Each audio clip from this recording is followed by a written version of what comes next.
Hello, everybody. It's Recotopia, episode 111. 3 ones. Tres unos. Tres unos. 1-1. Triple snake 1-1. eyes. Yes, triple 1-1. snake eyes.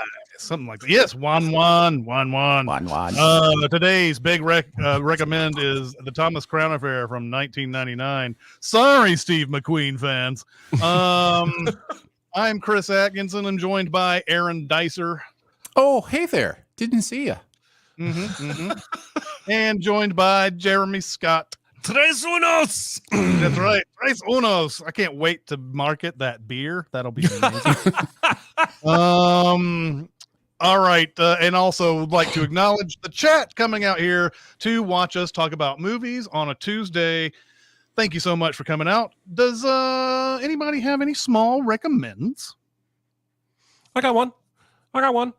I'll go first. I have had a journey. A change of opinion on a film. And it's The Last Duel from 2021. Yes. With Ben Affleck and Matt Damon and Adam Driver and Jodie Comer. It is on Hulu right now if you would like to peruse this film. I am not entirely sure. I can't really put my finger on why, but when I saw this back in 2021, I did not have a great time. And I think a lot of it was that I was trying to cram award likely films in a small amount of time. And so I think I get tired mentally sometimes when I do that. And so I wrote it off as just a poor Rashomon imitation. It's certainly a take on that kind of a thing. I saw this film again last week and really changed my opinion on it. Trigger warning, the whole film conflict revolves around a sexual assault, a rape. I appreciate that the film does not make that scene graphic. And even what it does basically is it shows us these events in France in the 1400s from three different perspectives: Matt Damon's, Jodie Comer's, and Adam Driver's. Jodie Comer believes she was raped. Adam Driver believes it was consensual. Matt Damon believes his wife and calls for a duel. I think this movie has a lot to say about men and how we treat women and have historically treated women, but also how highly we value ourselves above all else. All three of the male leads, Affleck included, nobody looks good here. All of these people are terrible people, and I think that's by design. But also not... I don't want to miss saying that the final duel between these two men is one of the most brutal battle-like sequences, and it goes on a lot longer than I was expecting. I was really impressed. This is a good reminder to me to go back to films that I didn't enjoy as much the first time because for whatever reason, I may not have seen everything that I would see now. So Affleck and Damon wrote this film. Ridley Scott directed it. I just think, nobody really talks about it. And I was one of those people until last week, and now I'm going to talk about it. So there you go. Yeah, I love The Last Duel. And I can't believe this movie, that House of Gucci was the one that everybody wanted to give nominations to out of the Ridley Scott movies in 2021, and not this one. But this one didn't do anything. No, it didn't come. It was a tremendous bomb when it came out, but everybody who's watched it since seems to really, really like it and everything. The only thing about this movie that I thought was weird was that I think Adam Driver's relay of the events is doesn't make him look good whatsoever. It's if I recall, it's if you're going to do a Rashomon thing where I didn't do anything, well, his relay of the events basically says, yeah, I did it, or whatever. It's kind of weird. So I don't know if I guess that was, I'm sure that's on purpose, but that was weird to me. I think there's an arrogance to his version of the events. I think that's what it is yes, this is what happened. Now, it's not the same as we eventually see from her perspective. But his version of events is to show like I'm entitled. This is an entitlement thing. Like I'm entitled to this, kind of thing. And it's what I loved most about the movie. Even aside from some really fun, great performances, you mentioned that the Last Duel, the titular Last Duel is pretty amazing. But I love that this is not just Rashomon. It's Rashomon that says, some perspectives should hold more weight than others. It's like it has that thing where it's like there is a right answer here, kind of idea, in what I'm showing you. And I found that really fascinating and interesting and thought provoking. So yeah, it's good stuff for sure. Speaking of thought provoking, I'll go next. My thoughts have been provoked by Civil War, Alex Garland's new movie, as my thoughts are often provoked by Mr. Garland. I have very much enjoyed. I've very much enjoyed most of his stuff. I've found worth and value in all of his stuff. Yes, even Men. But Devs, the TV show Devs, I thought was absolutely great. Ex Machina, everybody loves for good reasons. It's phenomenal. Annihilation, I love that movie. This is maybe the most quote unquote accessible thing that he's ever done, in that it really is a pretty straightforward story of a world that is at war here in America. And it follows these journalists as they are trying to get the biggest story. Photojournalists, as they try to take these pictures to tell the truth about what's going on. One of the things I really enjoyed about this movie was it didn't feel to me that it was saying anything specific about our current, polarized political, state.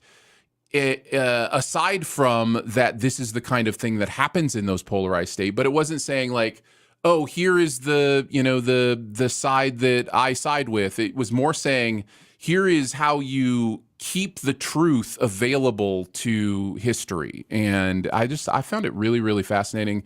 I think Kirsten Dunst is phenomenal in this film. I love her so much.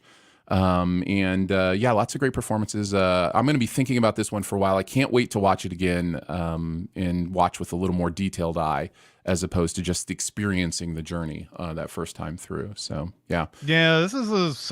This is going to be a second viewing for me before I really can nail down what I think about it, because my first viewing was like, I don't know if I like this too much. And then I loved like the second half of it and everything. I did love Kirsten Dunst quite a bit. This is one of her career defining roles probably at this point. And then everybody's talking about basically a 5 to 10 minute Jesse Plemons scene. It's basically a cameo. Yeah. And it's funny. Is it possible he might get one of those 5-minute Oscar nominations for his performance in this? He's really good. He's so good. I just love that they met on Fargo and got married, and it seems like they're trying their damnedest to work together as often as they can. Like, apparently the Jesse Plemons was a different actor, and he couldn't do it, and so Kirsten Dunst did go and say, "Hey, well, I know somebody." But that's awesome. But it's funny, they have been in quite a bit since then and everything. Yeah, like Power of the Dog and all that. So. Yeah. Mine is not as heady as you guys' are. Mine is a 1987 vampire movie called Near Dark, which was directed by Catherine Bigelow. And this came out the same year as Lost Boys and a lot of other vampire movies and things of that nature. The funny thing about this one is the association Catherine Bigelow has with James Cameron is so apparent in this movie because Lance Henriksen is in this, Bill Paxton's in this, Jeanette Goldstein. But it's a very, very simple vampire flick. It's basically, it follows a guy who, he sees this pretty young woman. He's following her around. He's kind of a dick. He kind of deserves the things that happens to him in this movie, by the way. She is a vampire. She bites him, and she does it in the way that turns him So now she's inviting him into what is a family of vampires led by Lance Henriksen. And they all tell him, you need to actually drink somebody's blood or you're not one of us. And so that's one of the conflicts of the movie. And then he also has his real family that's looking for him during this. But I really enjoy Near Dark. I don't know. It's one of those, I think a lot of people compare this to Lost Boys. Like, which one's better? Lost Boys is like more bonkers than this movie. So if you like Lost Boys, you know, if over this, it's mainly because of, you know, how, I mean, there's no doubt Lost Boys is a little bit more fun than this movie is, I think. But I think Near Dark is like a better movie overall. So it's so fun little vampire movie. If you guys ever want to go check it out, I saw it on Criterion over the weekend. So there you go. All right, on to the big recommend, which is Thomas Crown Affair, and we'll let Jeremy take it away. Shit, I forgot to prepare. I'm just kidding. Shit. Boy, I love me some McTiernan.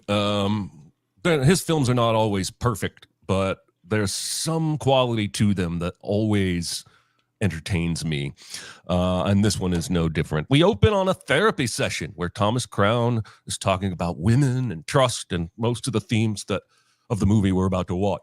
It's also notably the darkest therapy room I've ever seen in my life. Very, very mood lighting. And his therapist is Faye Dunaway, who played the Rene Russo role in the original film. We then see Crown getting out of his car in traffic to walk to the museum. He almost gets smashed flat by a large truck, which I think is meant to show that Crown is not superhuman and is capable of being surprised. He then enters the Met, but let's stop here and make sure everybody knows this is not the actual Met, even though it is. They go out of their way at the end of the film in the credits to let you know, hey, this was not the Met. They're not saying it was the Met. The Met security is awesome. We're not shaming them. But it's the Met. I'm just going to call it the Met and alternatively the museum. He then enters the Met to look at his favorite painting of haystacks. It's implied that he is a regular. The museum, I don't know if he's a guard or whatever he is, but he knows him, talks to him, comes every day apparently to look at these haystacks. He also pulls a croissant out of his briefcase and eats it, which I think is kind of a no-no. I feel like if I was in a museum and I pulled out a croissant and started eating it, somebody would be like, hey, what are you doing? Anyway, we then see him arrive at his office. He owns the entire building. Dun, dun, dun. He's super wealthy. And his secretary mentions that he forgot his briefcase.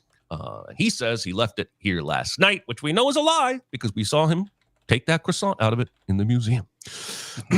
We then also start cutting to some footage of a large item being delivered to the Met.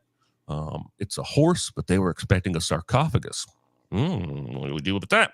I do love how McTiernan intercuts like these heisty guys in the museum with Crown's business dealings and kind of heisting in the boardroom, if you will. We see him signing a deal. The other men are cheering like they got one over on him. But then Crown says, how are you going to explain to your shareholders you just paid me $30 million more than other firms were offering? Basically, we're learning that he is a ruthless, masterful, massively successful businessman in mergers and acquisitions. There are men inside the horse. They climb out with breathing tanks after sawing their way out of the horse, which was left in a random basement room. They cut through the wall and are somehow in this air conditioning room, and they basically take out the AC. Then they make their way into the employee locker room, put on employee outfits, and exit into the museum, acting like they belong. Crown then, at the end of his workday, after checking his watch a few times, returns to the Met with a briefcase. That's important. He is told the room he wants to enter is closed for cleaning by these fake museum employees, and he sets down his briefcase, checks his watch, and then walks away without picking his briefcase up. He goes back to the guy he spoke with earlier who works at the museum and says, they got that place closed for cleaning. I can't look at my haystacks. And the guy's like, "I'll go check it out." And he goes over there and is about to let it slide when he sees the helicopter above. Actually, he sees the shadow of the helicopter blades and then looks up and sees the helicopter, and he realizes they're about to be heisted. So he pulls the alarm, and they start tasing and arresting the bad guys who don't actually work there. The alarm triggers gates that come down, but one gate is blocked by Thomas Crown's briefcase. He slides under the gate, pulls the $100 million Monet that he previously acted like he didn't care about off the wall, pulls his first briefcase out from under the bench that he'd sat at earlier, pops the painting inside. And I'm not really sure here, but I think we're using movie magic because he would have to basically bend this painting in two, which I don't think is possible. It's not. But I thought, he had some sort of thing that like broke the frame and then bent it in two or whatever. But when he takes it out later, it's complete and whole. I was flummoxed. It's just it's a choice they made to just not deal with the physics of that situation. It's even in the trivia that talks about McTiernan knew that this briefcase wouldn't work, and so they basically puts the painting in and then cuts away before he closes it. So, all right. He waltzes out of the building after that. Somehow, no one sees him crawl back out under the gate, even though there's a mass of people walking through that hallway. But again, whatever, movie magic. At home, we see his amazing lifestyle, and he pulls the painting out of the briefcase, puts it up in a secret nook he has in his study, and admires it over a glass of wine and says, "Oh, yes." Back at the Met, we meet the two lead detectives on the case, Dennis Leary's McCann and Frankie Faison's Peretti. I actually really enjoy the interplay between these two guys. And it's a subdued Dennis Leary, which is always fun because a lot of people cast Dennis Leary to be over the top Dennis Leary. He has one of my favorite line readings in this whole movie, but we'll get to that. They're talking through the events of the robbery when Rene Russo's Catherine Banning inserts herself into the discourse, explaining that she works for the people who have insured this painting. We get a brief scene of Crown being stubborn, gambling on a golf course, and the scene seems designed only to teach us that Pierce Brosnan looks awkward as hell swinging a golf club. While checking the cameras, the police discover the briefcase under the bench before the robbery.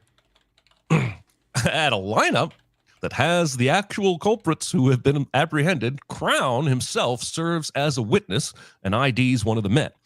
It's clear, though, at this moment that Banning has some kind of a hunch about Crown. Banning convinces the cops to let her interrogate one of the robbery suspects, in German, mind you, and I like the choice here. Again, McTiernan does a lot of cool stuff with language. I like the choice here not to tell us what they're saying.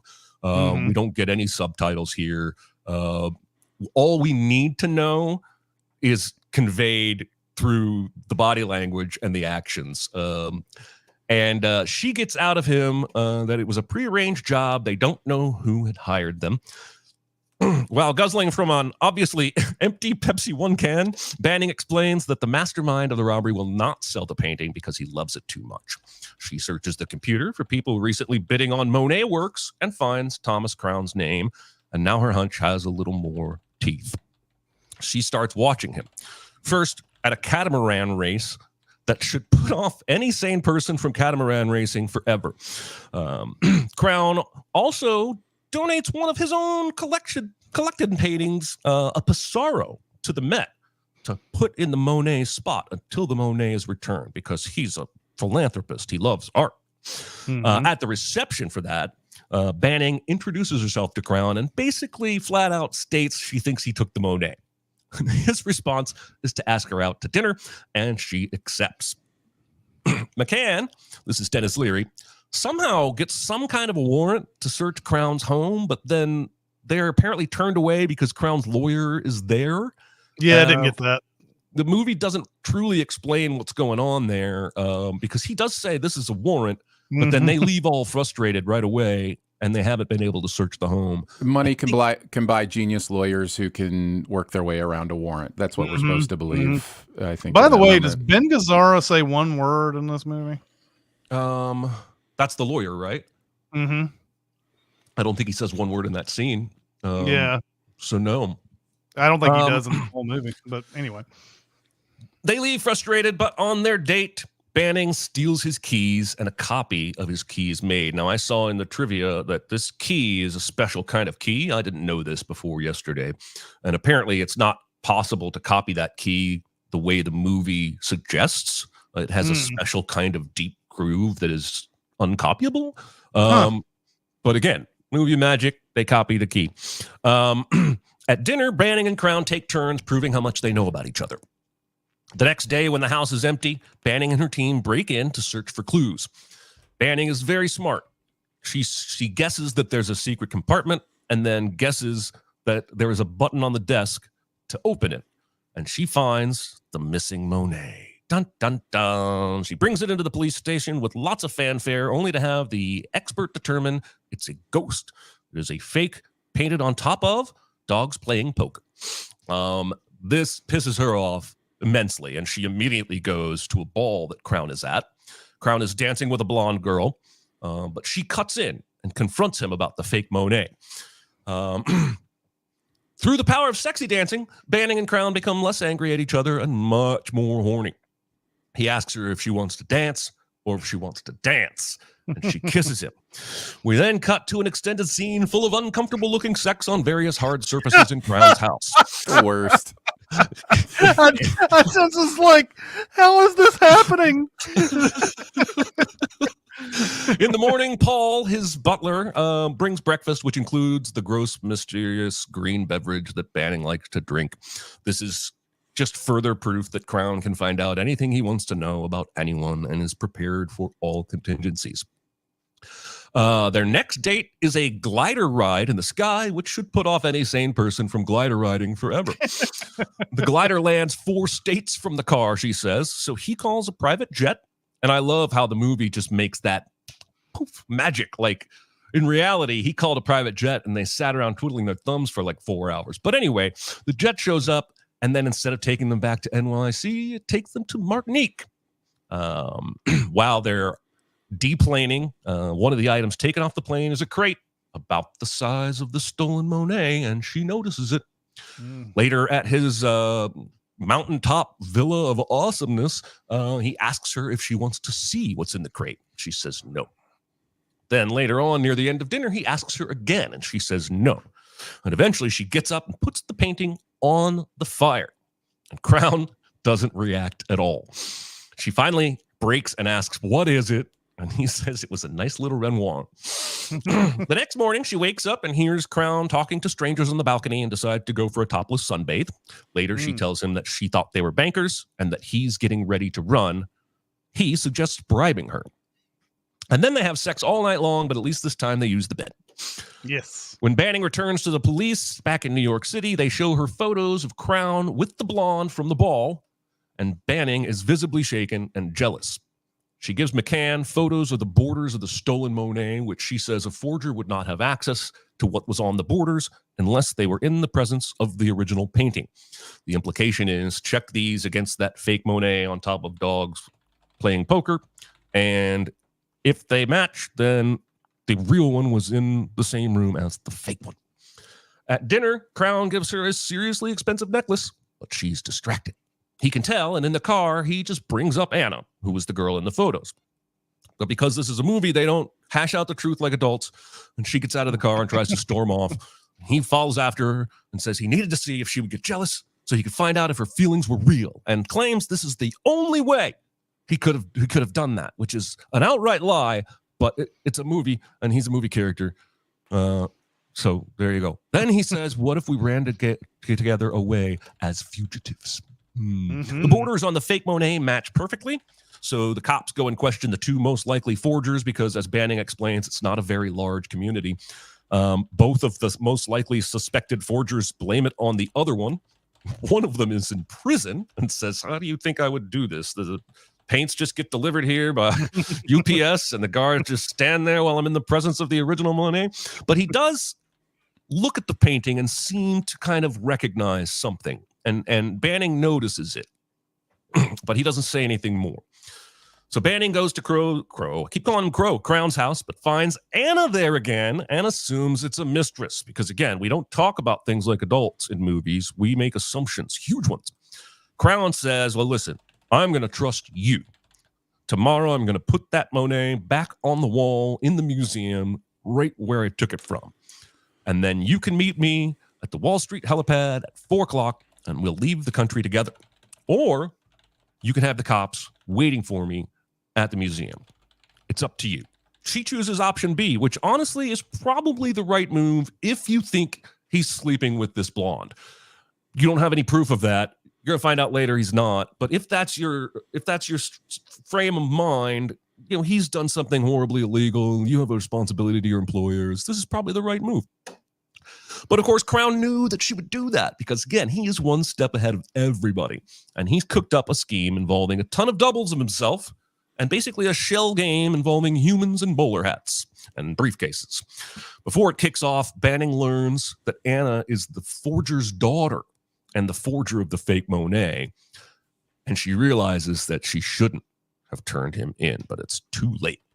As the antics continue on the security monitors and hilarity ensues, Banning finally gives in and just starts laughing at the absurdity of everything. Crown then throws smoke bombs into the impressionist room and pulls the fire alarm, and we see protective metal walls fold out to cover up all the paintings, except the one that Crown had donated due to pencils jammed in the grooves.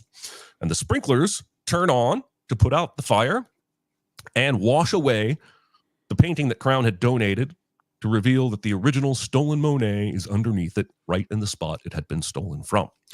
When the walls roll back, we see that another painting has gone missing. It is the one Banning had said earlier in the film she liked the best in the room, and he had playfully offered to get it for her. And with that, Banning races to the heliport. But instead of Crown, she finds a man in a bowler hat with a case. He gives it to her, and it's the painting. Dejected, thinking that she's been left behind, she goes to the airport by herself. She asks the gate worker to return what's in the case to the police and boards the plane. And then, as she takes off from New York City, she finally starts letting herself feel the emotions, and she starts to cry. A hand reaches up from behind her and offers her a handkerchief. She turns around, and of course, it's Crown, and she angry kisses him and then says, "You pull another stunt like that, I'll break both your arms." And then we go to credits. That is the Thomas Crown Affair, 1999. How did you guys feel about it this time through? First off, let's shout out Mark Margolis, who was playing the forger in that scene. Tio Salamanca himself was in that. Nice. And people are bringing up the part about the ending. Like, how did he steal that painting? You know, one thing about stealing the painting is that nobody cares about that painting. So it's it might be a thing where he just ripped it off the wall and nobody gave a shit because the haystacks don't matter, or the whatever, the Rene Russo one, the one that she wanted doesn't matter. But so I guess let's see, what's the first thing? I was wondering if we think Thomas Crown is the kind of person who would go to therapy. I'm not questioning him going to therapy, but is he the kind of guy that just kind of does that? And is that the only way they got Faye Dunaway in this picture? Is that what they're basically saying? And I mean, it's a fair question. I would be surprised if he'd met her and was going to therapy trying to sleep with her. It's very possible. I think they use the therapy to create a possibility that Thomas Crown is a different kind of person than every single action he makes the entirety of the rest of the movie indicates that he is. They use it to soften him, in my opinion. So, yeah. Okay. I was basically just adding this to the large. Well, I guess I don't know if it's large, but there's, in 1999 we had Sopranos came out and Analyze This came out, and that was a whole big thing. Like, oh, look at that, gangsters going to therapy. Isn't that weird and quirky? It's funny to me. I think we're supposed to root for Thomas Crown, but he's kind of a dick. He's the worst. The movie plainly shows he is a true dick of a businessman, and it's really shown through the people he has conducting business with him. They're ruthless people. And I think it's an interesting aspect that they portray him negatively. He's not a good guy, but you're still going to root for him because he's Pierce Brosnan. He's James Bond at this point. Yep. So it was kind of an interesting thing to see that. It's one of my first thoughts is like he is a gaslighter. He is a narcissist. He is all the things you associate with the rich person who just toys with people, like because they have the money to do so. So yeah, I noticed that as well. But you guys are forgetting how sexy he is. Oh, that's right. I am not forgetting how sexy he is. I'm not forgetting how sexy everybody in this movie is. That's very true. The opening heist scene's very McTiernan. We can see his influence on that. It plays a lot like the Federal Reserve heist and Die Hard with a Vengeance. Including a guy who doesn't speak English, and we are told will never speak English. They do that in Die Hard with a Vengeance as well. McTiernan always seems to have to put something. You mentioned it lightly there, Jeremy, but he always seems to do something with languages in his movies, and I guess that's sort of a trademark of his.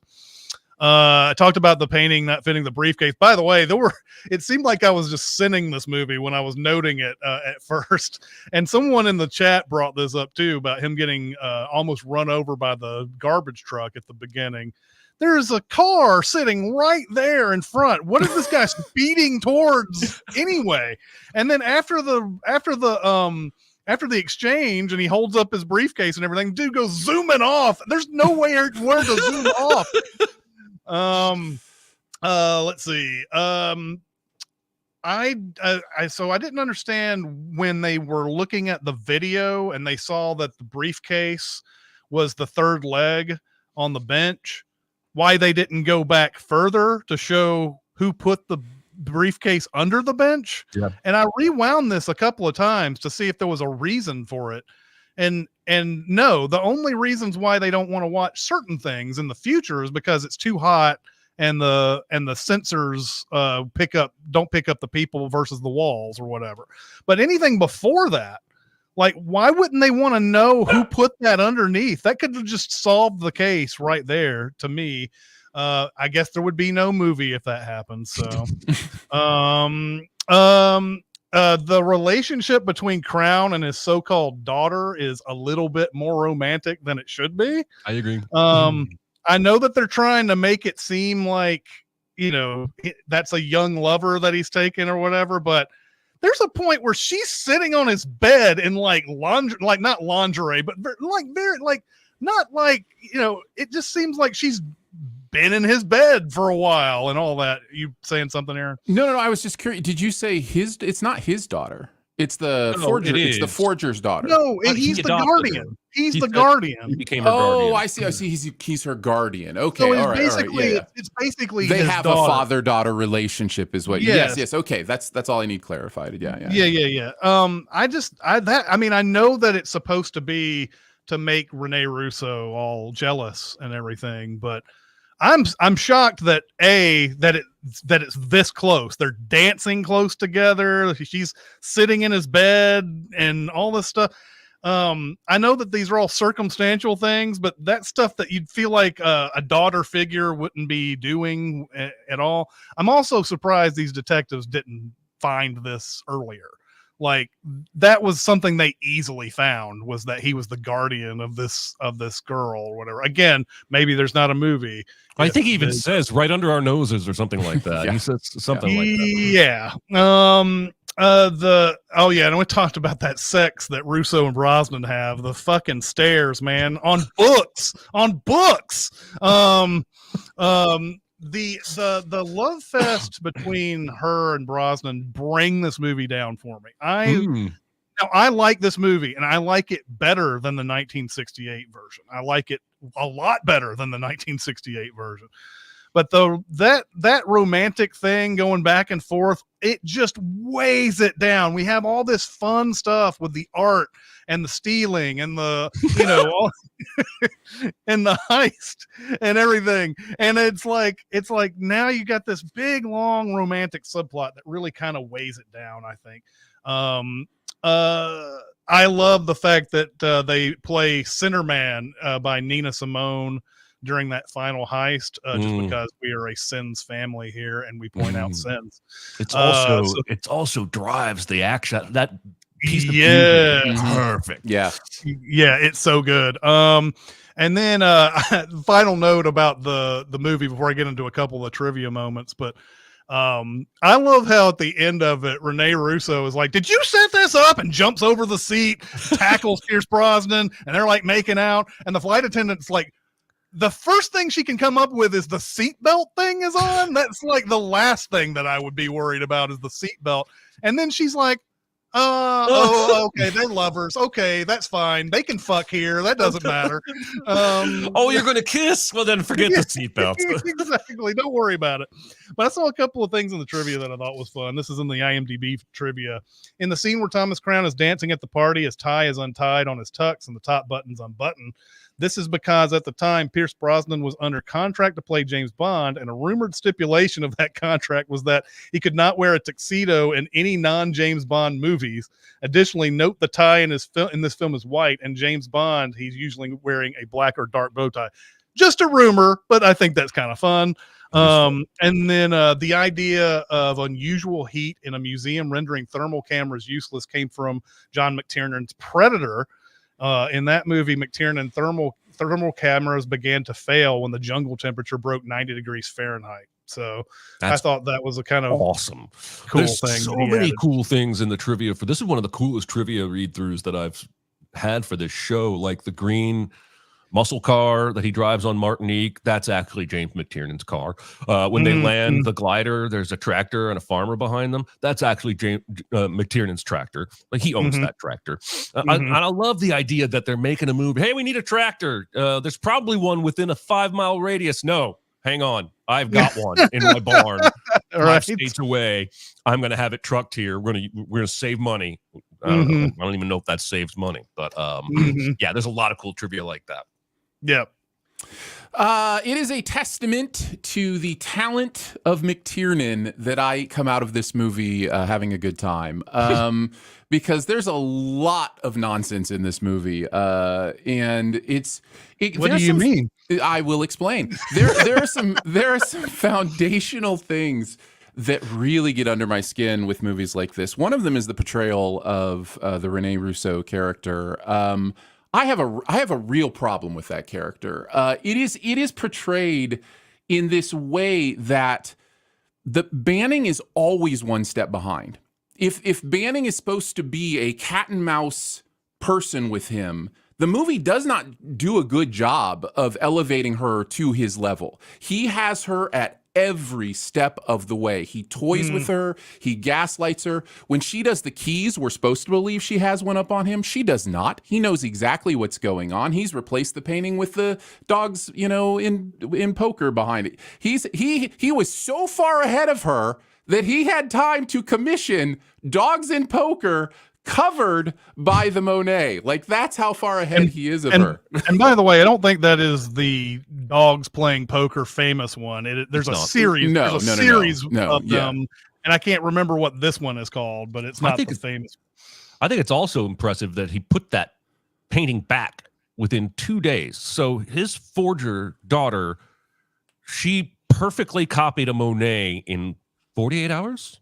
No, less than that. He had to frame it. Like, I just think that's wild. Yeah. Yep. She early on says, "Do you think I'm the kind of woman that would sleep with a man that I'm investigating?" And I'm going, I hope not. That seems like a terrible, being terrible at your job. But she is that kind of woman. And she even says something later where it's like, I hate being, what's the word she used? I should have written it down. A foregone conclusion. A foregone conclusion. I hate being a foregone conclusion. Like, the movie takes steps to diminish her, like, through this entire movie, because it is playing into the idea of this very suave man who will woo her and, have her by the end. Like, she is the painting to him. She is the setup. He is going to woo her and have her by the end. It does not feel to me to be a back and forth kind of relationship. It feels to me to be kind of that classic idea of this is the man's role in the relationship, this is the woman's. The man woos, chases, and the woman is subdued. And that's, what the movie does. That in itself is just, whatever, if that's the story. But the movie wants it to be different than that. Like the movie wants her to be his equal. It's like how it's setting it up, and it never felt that way. The to only me. scene I think tries to do that, and I'm not going to say it succeeds, is when she first introduces herself to him. He's clearly caught off guard, but that's it. You're absolutely right in that it does not put them on equal footing. He even uses her petty jealousy against her at one point. You know, I think we've talked about this too. Like she is immediately jealous, like super jealous. And so jealous, she gives up something she was hiding because maybe she had feelings for him, but now she's jealous, so she's going to give it up. Like, it's a really interesting portrayal. It's perhaps because I've seen so many Ocean's movies at this point that I expected him to be like, well, I knew when I stole this painting that this group had it insured and they'd send you out, and I've done all my homework on you and I know everything about you and I knew all this was going to happen. I was expecting all of that, you know? Yeah. Also, let me ask you this. Sure. Wouldn't forgers know about the borders thing? You would think Why so. would you forge the borders if you know that there's a way for to verify that you've been in the presence of the actual painting through the, like, if I'm a forger, I'm never putting the borders on. Then you're never going to think I've been in the presence of the regular painting. Exactly. Yeah. The other things, and Chris, you mentioned a lot of the sins type stuff, and there's a lot. I mean, we would destroy this movie if we sin this. There's much in those. I had to stop myself a couple times. There is so much there, so I won't go into detail on that. The only other thing I will mention on this level is the Dennis Leary character, who, by the way, I love. I think it might be my favorite character in the movie, there's something so weird about how he changes his tune at the end, and I've been trying to figure it out. Like the whole time he's given her grief about, breaking the law and doing these things, and at the end he's like, what do I care about what rich people do? I'm just like, wait, when did you shift? The movie didn't show me this big shift in your heart. Like, what moment did you have that changed your whole tune on this thing? That was interesting to me too. By the way, go ahead. Jeremy talking about Dennis Leary being usually used as this over-the-top guy. This movie behind me is whatever. If I can point to it correctly, I can't. Is case in point of that. Going off the rails. Anyway, I love after she gets the painting that she thinks is the real Monet and brings it into the police station. This is one of my favorite line readings in the whole movie. Dennis Leary walks over to her and he goes, "So, are the laws of the United States completely unknown to you?" Yeah. It's a line that I think only he could deliver that perfectly. I've got a question about Dennis Leary, though. In the past, when we're not super internet obsessed, would Dennis Leary have a career? Because he was long accused of joke thievery. Oh, really? From Bill Hicks before he died, actually. And I say this as someone who likes Dennis Leary. I see him in a lot of movies and love him and whatever. But man, as much shit as we give Amy Schumer and Dane Cook, and maybe it's just because those people aren't talented or whatever you want to, however you want to classify it. I don't know how you want to classify it. Maybe Dennis Leary was able to get through because he was actually talented and people were like, you stole some jokes. Who cares? So I don't know. It's weird. It's weird for me. Every time I see Dennis Leary, it's like, you were pretty, I don't know. That's been a thing that's hung over you for a long time. So I don't know. So I think that he did that firefighter show on FX, right? Rescue Me, is that what it was called? I think that show did a lot to rehab whatever rough edges he had on his image. And then I don't want to talk out of my ass, but I feel like he has done some charitable cause related things with regard to that show and firefighters and first responders. I could be talking out of my ass. I'll do some research here in a second, but that show I remember is where he sort of started becoming an actor in terms of how people saw him. Yeah. I just think it's interesting because it is Dennis Leary is somebody that I like in movies, basically. I mean, for the most part. It's just that, like a lot of other people, he, a lot of other stand-up comedians, he was accused of joke thievery. So, are we saying this guy, it's okay for this guy. I don't know. It's just something that every time I see him, I'm like, God, I really like him in this movie, but I always think about that Bill Interesting. Hicks. I didn't know that stuff. He also has a terrible quote in a book that he wrote about autism. Oh, I'm going to read you this quote because I think it's worth it to put this guy in context, because he published this. This is not like an interview off the cuff. Sure. There is a huge boom in autism right now because inattentive mothers and competitive dads want an explanation for why their dumbass kids can't compete academically. So they throw money into the happy laps of shrinks to get a diagnosis back that will help explain away the deficiencies of their junior morons. Jesus Christ. That was 2008. Mm-hmm. Yeah. That is shameful. I didn't mean to bring like bring this down. Or so anything. about the final heist, right? I'm just saying, once we take a few steps down that path, I think it's worth at least exposing that. Sure, I went absolutely. looking for the generous charitable stuff and found this first. But he Fair does enough. have a firefighters foundation that he started. Basically after 1999, when firefighters in his hometown were killed in a warehouse fire. So like all humans, there is good and bad both inside this man. So. Yeah, no, I think it's totally fair. I did want to say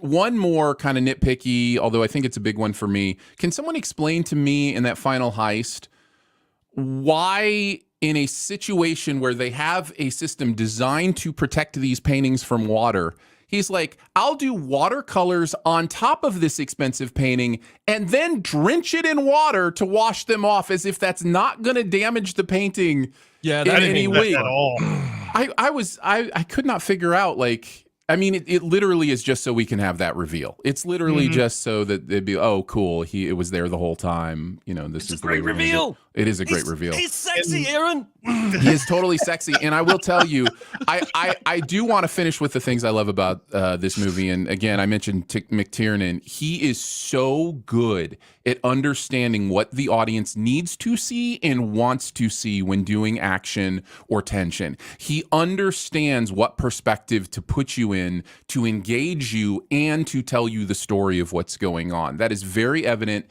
in the bookend heists that start the movie and end the movie. They are both phenomenal filmmaking. Like it's like film school worthy. Like, study these scenes and how he's using this shot selection to draw you to that room, to help you understand the geometry of what's going on. There's a reason he does action so well. He really understands the visual aspects of it. And I love the Anna twist. I think the Anna twist is a great story twist. The twist that she is the forger's daughter, and that, you know, she wasn't somebody he was in love with, that, you know, she is in many ways truly somebody that has been helping him. I think it's set up really well and paid off pretty well.